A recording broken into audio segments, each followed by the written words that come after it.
Hello, everybody. Happy New Year. Welcome back to another edition of Everything in Moderation Debates. We have a very great start for this new year. Um, Today, we'll be looking at capitalism for today's debate, and we're doing things a little bit differently.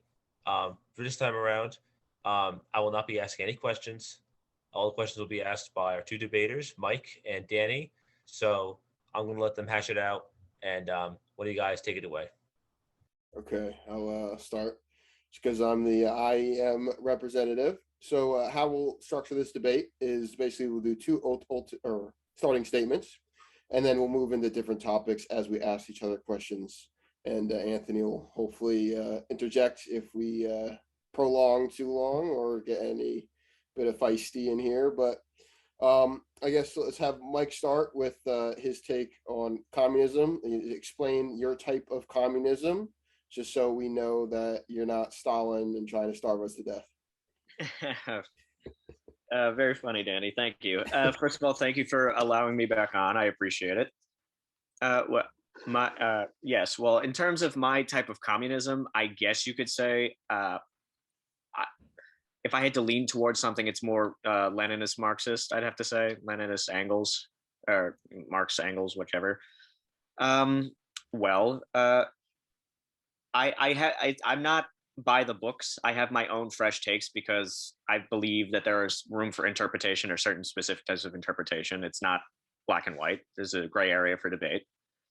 Um, but yeah, I enjoy getting every opportunity I can to shed some light and a positive spin on communism. I am a self-proclaimed communist. I don't hide it, definitely. So, I'm here just to have a good conversation and looking forward to seeing if anybody likes my takes or whatnot. So, Okay. So I'll be debating from the stance of my own ideology, which is a social democrat. So what that means is I love capitalism, but I also understand, its limitations, and I think it is the better system over communism, just in my ideology. However, I do understand, certain areas and why a lot of people, like, you know, communism. I understand that, but I'm moreover looking into the practical application of such. So I'll be interested to have a conversation with Mike about this and try to, figure out if there's anything good about communism or if I should continue my stance and, be like, okay, fuck this shit. I don't think it's a very good system. So, let's have Mike start. Ask me any questions you have about capitalism. Hopefully, I can answer it for you, or my take on capitalism. That would be even better because I would love to be torn apart from a social democrat stance. where exact my first starting question is where, from your perspective, do you bounce between being a social democrat and a hardcore lover of the quote unquote free market? Okay, so I initially got this ideology from being a libertarian socialist, meaning that I had a big libertarian stance in that I was just like free everything, I do whatever I want, I don't care type vibe, and then I got more into social democracy when I started studying politics, and I where I stand specifically in the ideologies, I find capitalism as a system, as an economic system, um, preferable over communism in the specific fact that capitalism has produced a lot of good in the societies it has initially taken over, and you have seen capitalism thrive even in so-called socialist states. For example, China is an example of this, where they say that they are communists, but in reality, I'm buying Alibaba, and that is a Chinese stock. So that would not be possible in a communist state because you would have ownership. The citizens would have ownership over the means of production, and not me, a American that just bought the stock. So and that is a primary reason why I like capitalism, in the fact that I, as a person, as a citizen of the global economy, can invest in any company I want in the global system. So I like that, and I understand the point where it's like, okay, Just to interject, yeah, you also are aware that the practicalities that socialism derives from communist philosophy, right? It is a subsect within the communist framework, right? yes, yes, yep, Okay. I understand that. And to just get back to my point, that's my main thing, is that I find that certain market structures are better, especially, if we're talking about, and I don't think you believe in this just because of your opening statement, planned economies. I don't think that's a very good thing. And to allow people to be more free and open when it comes to, economic structures, and to make it more of a free environment is good, but understanding some, restrictions, and specifically, going towards, and this is where we, both can learn from, Marx, in that, labor, and, when you go and have a business, you're obviously going to go and extort people for their labor. That's where the profit comes from. It's inherently exploitative. That's Yes. a major red flag. But here's the thing, you know, it is inherently exploitative, but is that necessary to, have an environment where it produces more? Like, what I'm saying here is communism really better than capitalism, in the sense that, is it going to make us more prosperous in the long term? Will it? Does it have a competitive edge over capitalism? So that's really where I generally want to find out from you, and or not, and just, debate you on this. But I'll go ahead and ask my question now for Okay. you. This will kind of get us started in this. Okay. So, in your version of communism, right? Social democracy has its greatness, where, you have unionization, and, you have, a lot of benefits for the workers. um why should we go further on in that? Why should we allow workers to own the means of productions, to own the companies, unlike, or even explain to me, how a company a communist company, like, if the workers own the means of, like I said, producing asset, like, let's say if you're a steel company, how does that steel company beat out a capitalist steel company? Can it happen? And explain how that happens. Okay. To counter your point, first of all, a company that is communist, that doesn't make any sense. Just to counter that, a company in a all companies in and of itself, by capitalist design, are mini dictatorships. You have the worker bees, you have the low level managers, you have the upper managers, you have the CEOs. They're run by little It's like run like little dictatorships. And we're conditioned in a capitalist society, especially in the United States, to think that's normal. That's just how way things are. That's the most efficient. When you have to question, do you care only about efficiency, or do you care about morality, and your like what objective morality is that you follow, or like being as free as you possibly can, like quote unquote democratic. I'm not talking about capitalistic, I'm talking about democratic. Because democratic and capitalist are not the same thing. They're two separate things, obviously, but I know there are people out there who constrain capitalism with democracy, even though they are not related whatsoever.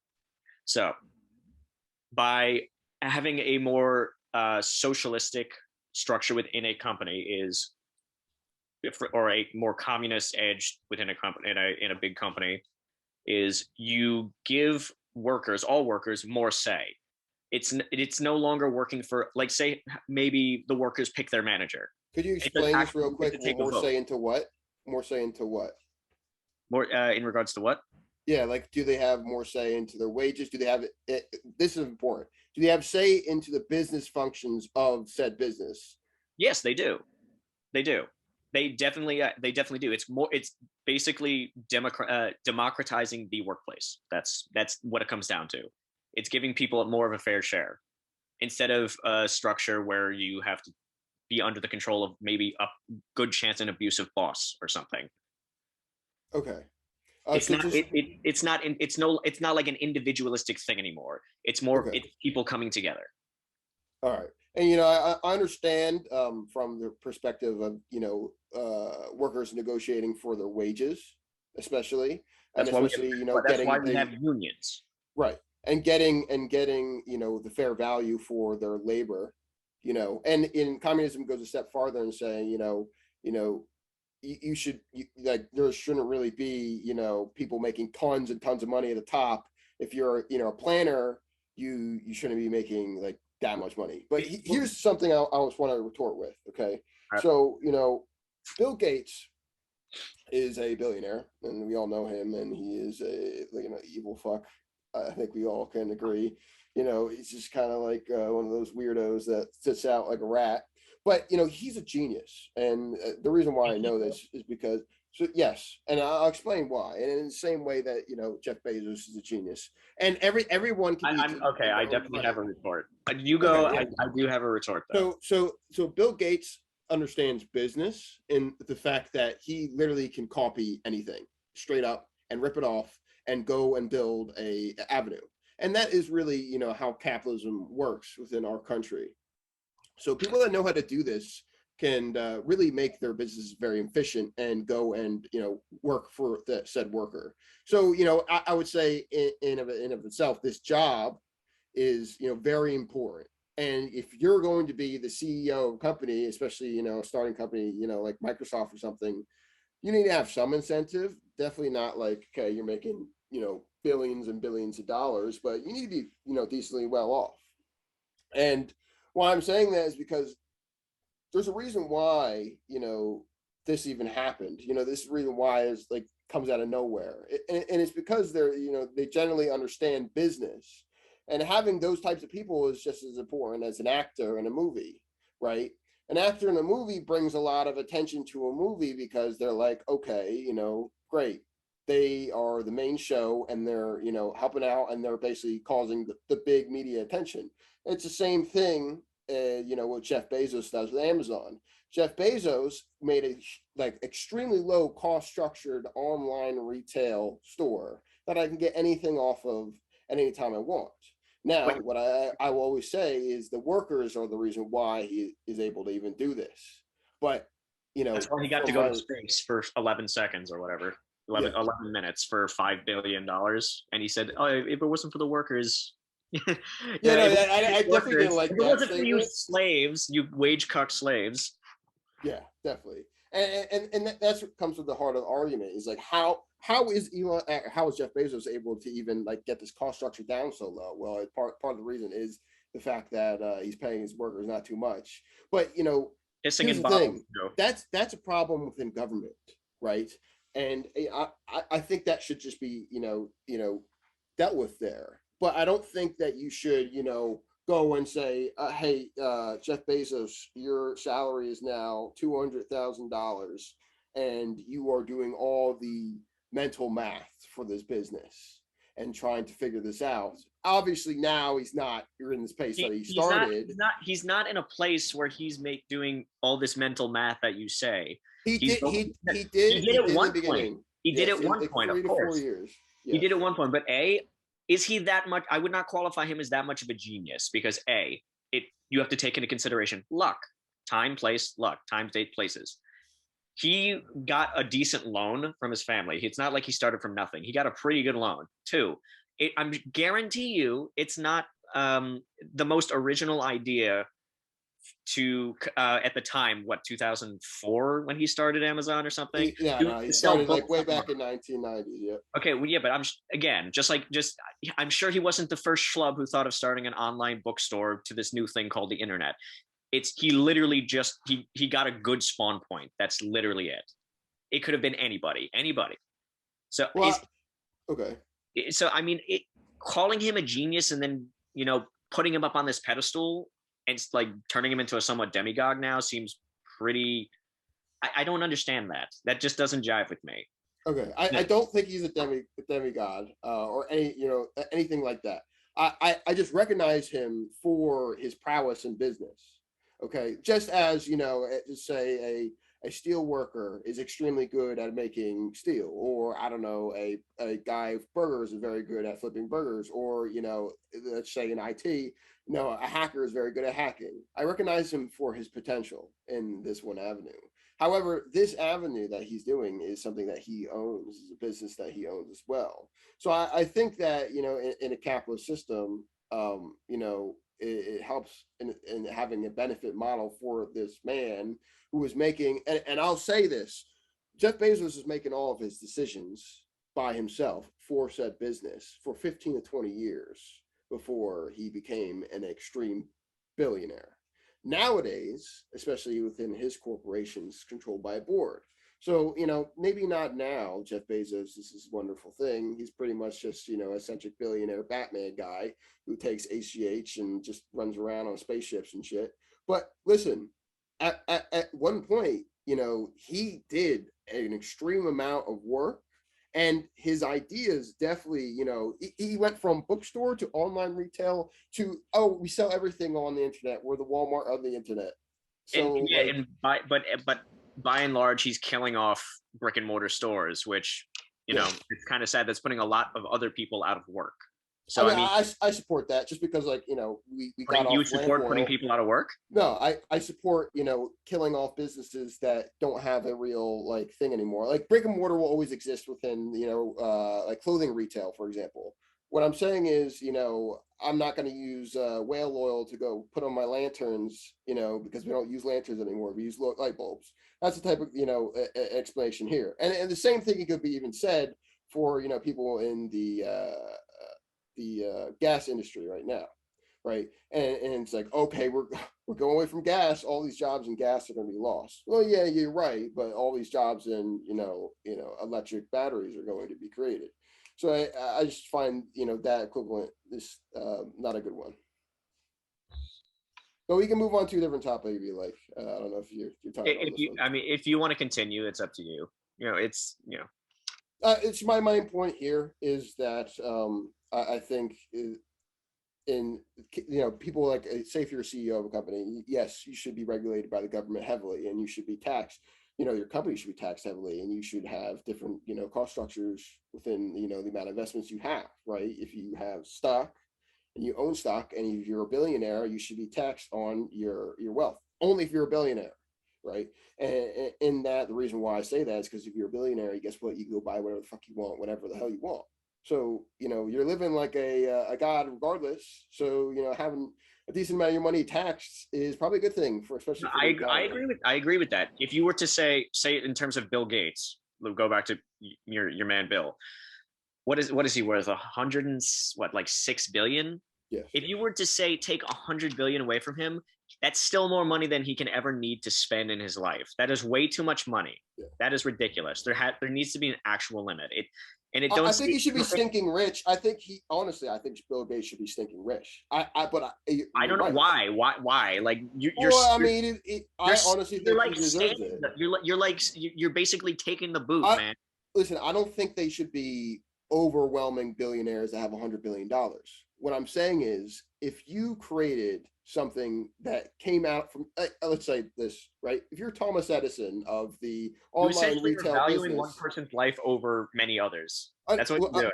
All I'm saying is, when it comes to their individual wealth, right?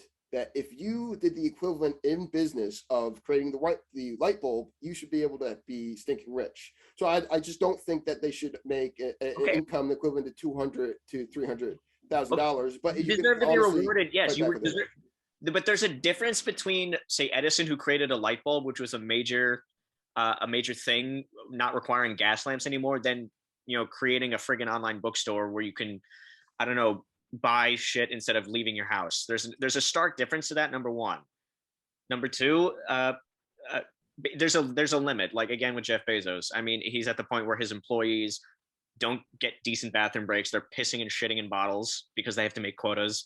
It's absolute. I find that morally objectionable. It doesn't matter. I don't care how rich you are. You don't get an excuse to do that. It's unexcusable. So yeah. I mean, yeah. So it's everyone deserves to have a fair chance, essentially. at a decent life. I'm not talking about equality of outcome. I'm talking about equality of starting point, like like a good supporting safety net to be able to give you a full potential ability to have a comfortable life. Yeah, That's and to end with this, as a social democrat, I also support these things as social safety net, especially for these workers, and I also support limiting what Jeff Bezos can do. Provided. Right, limiting what Jeff Bezos can do to his workers in said way. He shouldn't be able to make workers piss in bottles. He should be raising their wages as well when their profit goes up, and I think it should be in line with their productivity as well. However, I also think that this man, at the same time, while the workers are treated correctly, right, and they should be given the fair value of their labor, I think that he should also be able to make a ton of money. And this is where, we get the difference where, he makes a lot of the business decisions, but in a, almost like a setup, like, I really don't think I don't think at this point he's making a lot of business decisions. He's too busy, living that bachelor lifestyle. I don't know, getting a new wife or whatever the hell. Okay, let me give you an example of a business where it does rely on one person. Richard Branson. So Richard Branson is the owner of all the Virgin companies.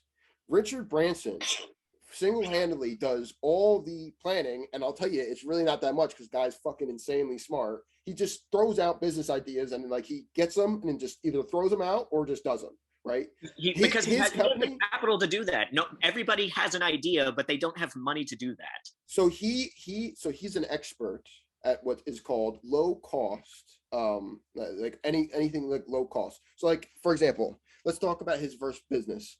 Virgin Atlantic, or I think it's Virgin, I think it was Virgin Atlantic, was a company that was started from just one plane that he got on rent at a very low price from a British airline. Just one plane. And he took that and made a lot of money from that, and then bought more planes, and then made it into a bigger business. But he served an arbitrage opportunity in that market from Britain to America. I think it was in Texas, the interstate route there, right? So he served the purpose there. And then he goes on and builds, Virgin Mobile, which piggybacks off of, AT, or I think it was AT&T at the time's system. And they basically, the only reason AT&T agreed to the deal is because they understood that Richard Branson was extremely good at marketing as well. So this is a billionaire that if we took him out of the equation, just threw him out of Virgin in it all, they would not be able to operate in the same way. It'd be the same way as if you were to take Warren Buffett and kick him out and kill him for Berkshire Hathaway. They're not going to be very good at acquiring companies when, the god of investing is gone from their acquisition company. So that's what I'm just saying, is that unique talent needs to be paid for that. I think we should just move on from this, but you can retort. My last retort is just, yes, innovation should be rewarded. I do agree with that. You want people to innovate. What you need to figure out, we need to come together and figure out, is where is the stopping line? Where is the gray area? When does it become absolutely ridiculous? Okay. Yeah. So you can ask your question now. I believe it's your turn. Okay. So let me think. Question. So okay. My question is applying to today in regards to a current event. You have conditions now where workers don't want to return to work because I think they're becoming more class consciousness, knowing that they can go back to their job that doesn't pay them well enough. They can go back and still not be able to afford rent, or they can just stay home and be in the same situation. What is your take on this? Do you have a solution to this? Do you have, what is it? What is your take on this whole situation? So if I were just to be able to control the minds of millions of people, what I would tell you is go to your local governments, okay? Go and say to them, and go and vote with the power of your vote, because you have that in your local governments. Say, hey, listen, I want, especially in your business as well, if you're working in a business, I want to go and unionize. I want to go and, say and tell your representatives, I want more money, and I want, I want a better system from capitalism, because, as a social democrat, I think this can be achieved through that. And I don't see you're not going to be able to achieve. You can't achieve restitution or satisfaction amongst the working class without injecting it with at least a little bit of socialism. You have to have it. Right. Yeah, you're right. You can't do it full on capitalism. If you have too much capitalism, you wind up with an oligarchy, and that is just as bad as fascism or a dictatorship. It's basically a business dictatorship, an oligarchy. That's what I'm saying. I honestly believe in a strong mix between the two of capitalism and socialism. And there must be a motive for profit, and only in certain industries as well. Like I think certain industries can't be privatized. Like for example, healthcare, because it is the main stakeholder is us. Same thing for the prison system. What's the main stakeholder for the prison system? You're It's not us. private. Because, Yeah, exactly. No private yeah. prison. I agree with that take. But there's businesses out there that if they became, public, I honestly believe they wouldn't do as well, only because our economic environment is global nowadays, and there's other, capitalist, societies out there, and I'm just going to say this, just a hinge. I think there always will be until the end of time, right? And if it isn't, and let's say here, it's a whole other question, right? Practically, if we had an entire global economy that was communist in nature, you wouldn't have the competition you have in capitalism, and that's the only I don't reason agree it with is. that. I don't agree with that. Okay, why? Capitalism doesn't automatically mean innovation. It does I'm not not talking like about it's not the sole innovation. or They have a or better competition advantage. in They have it. a better advantage, is what I'm trying to say, and I can explain why I say that if you're wondering that. Yeah, go ahead. So, the one thing that you lack within the communist structure is equity. So, what do I mean by equity? Well, if all the owners of said business, or at least the country, own the means of production, well, I mean, you're not going to be trading stocks because you own everything already. The same thing that's in China. What's happening in China right But now? if stocks need to exist, do we have to have a stock market? We really don't. Yes. You I know, don't let me think tell we you do. why. Why? So, do you want all companies financing their business through debt? I mean, And what's the consequence of that? I mean, global finance is how the country operates anyway, regardless of the stock market. So, I mean, So, right, but that is something that you don't want too much of, and certain businesses, that especially huge ones, if they go into an extreme amount of debt, then they're going to be paying off tons of money, and then one thing they're going to have happen is that's going to cheapen to their profit motive, right? And it's going to go, and say if you were to have a company that issues a ton of shares and does equity or raises through capital through equity, right? They have a huge amount of money they can go launch, and guess what, the investors are happy in that, because the better their business does, the better the stock price does, and guess what, the business also gets money from that. So it's like if I were to say, okay, if I were to give a kid $100,000, be like, okay, here you go do whatever you want with that, and as you go along, that's all you pretty much do, just make the business good, and let's see what happens. Or would you rather saddle a kid with $100,000 in debt, be like, hey, you have $100,000, but guess what, you're gonna have to pay this over a certain amount of years, I mean and that you do that essentially already with how many kids having to take out loans, say for college. We right, already have you're right, that. That's you're right. normal, and apparently that's supposed to be normalized. I'm just saying building equity capital is more Right. efficient than it is in debt. And in this way, that's the reason why I think capitalism has an advantage over communism, is that, communism, you can't build this equity capital, you can't have venture capital. And there's a lot of things that go into this where you could, get me from, right? And that, like, let's say, Nancy Pelosi's trading stocks, right? So that's a huge conflict in interest. But these things can be handled in government, is what I'm trying to say. Right, but And from a capital structure. right. You say government. You turning to the topic of government. A government would definitely be able to regulate this stuff and be able to make sure everybody is taken care of. We could do Medicare for all. We can do all that. But the problem is when you have legalized bribery, say in this country, of it, you have it's legalized bribery where politicians are in the pocket of big businesses and they answer to their donors and such. I mean, we never get anything done, even though we are. This country, which is the wealthiest country on the planet, is entirely capable of doing things like debt forgiveness for student debt, Medicare for all, healthcare for all. It just chooses not to. And you have people like Jeff Bezos and all the big billionaires of the country being part of that system that's telling people no, screw you. And again, it a huge part of this comes down to morality. It's just a moral objectivism. So there's a lot of abhorrent parts to this. So Okay. We do have 8 minutes left, so if you want to give your just the final statement, I don't mean to cut you off or anything. Oh, my apologies. No worries. Well, my closing statement is that we are at a stage now where we're in post-capitalist society. We are seeing Karl Marx's prediction that capitalism is now falling apart. We are definitely at that position. I mean, if it wasn't the 1929 stock market crash, it's the 2020 pandemic of the economy. But the good news is we are at a period in time where the majority of workers, of middle class working people, are becoming more self-aware and conscious of this broken system that we are subjected to. We have to keep fighting and fighting and fighting until we actually achieve victory in socializing society better. So before it's too late and it becomes a totalitarian oligarchical nightmare.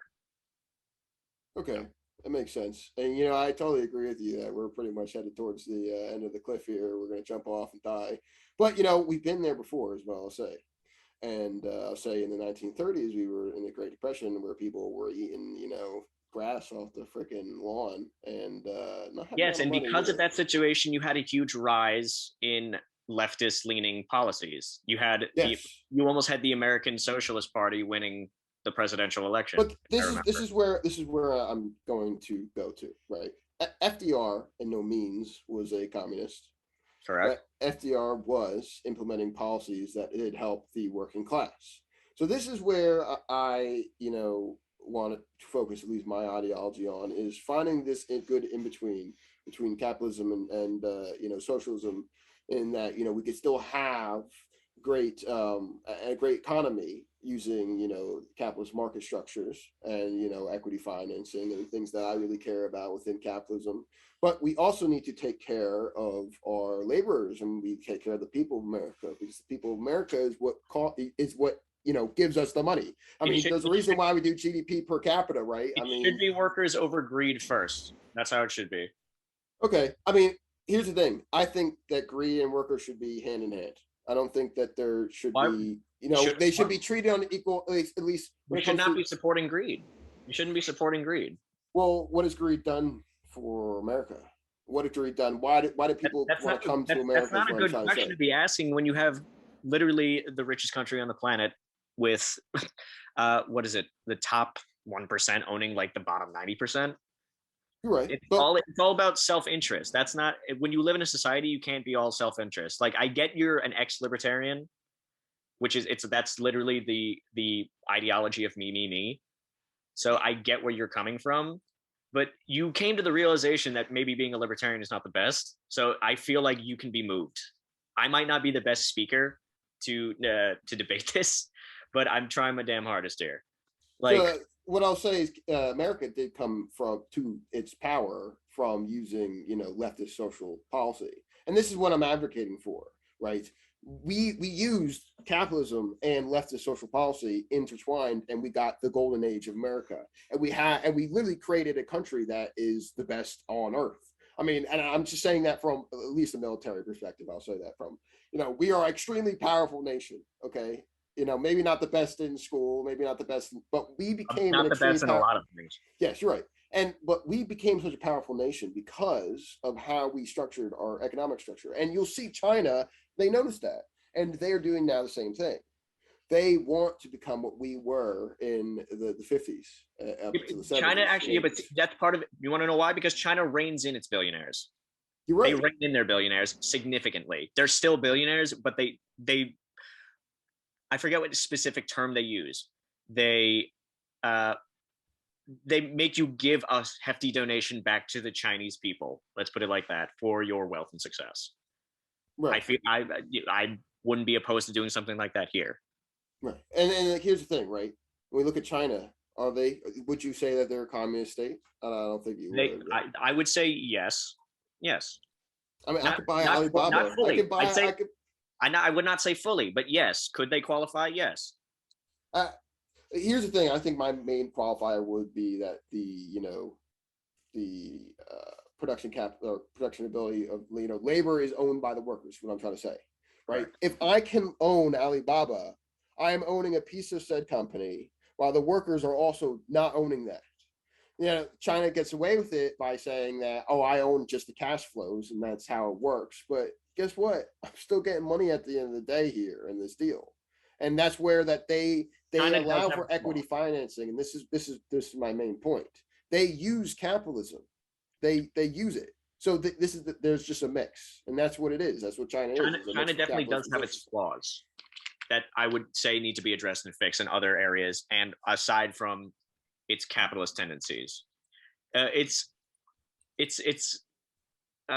what there it's a form of the authoritarian stuff.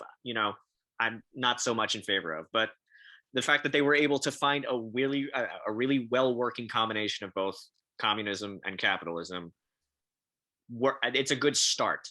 It's a very good start, and that's why China is overtaking the U.S. within like the next 10 years. So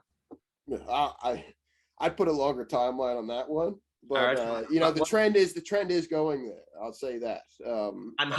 If you're right, I'm going to be a very rich man. I'll tell you that much, because my shares in China are going to go skyrocket. But I think this is a good conversation that we're having, in that now people will start to understand the different ideologies on the left, because you'll have people calling me communist when in reality I'm here debating you on communism. So yes, that's I would like every opportunity I can to better explain communism to people who just use communism as a catch-all term. Yes. So education is key. So glad to have Mike on the debate here, and hopefully we'll have more great debates in this format, depending on how everybody likes the format. Thank you, Mike. May I have a statement? Yeah, sure thing. Yeah. So yes, I am a self-proclaimed communist. I believe in the abolishment in class, because capitalism is built on greed, and that there was a lot was built on the Karl Marx philosophy of equity, of better equality for the workers. Bob Ross is here, so I don't know if you agree with that one though. But paint me a happy little cloud. You want to paint me a happy little cloud, Bob? Want to smile?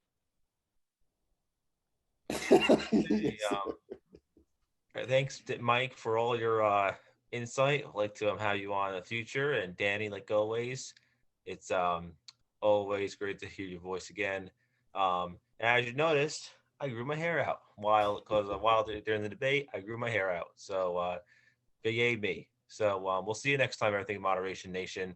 Peace out.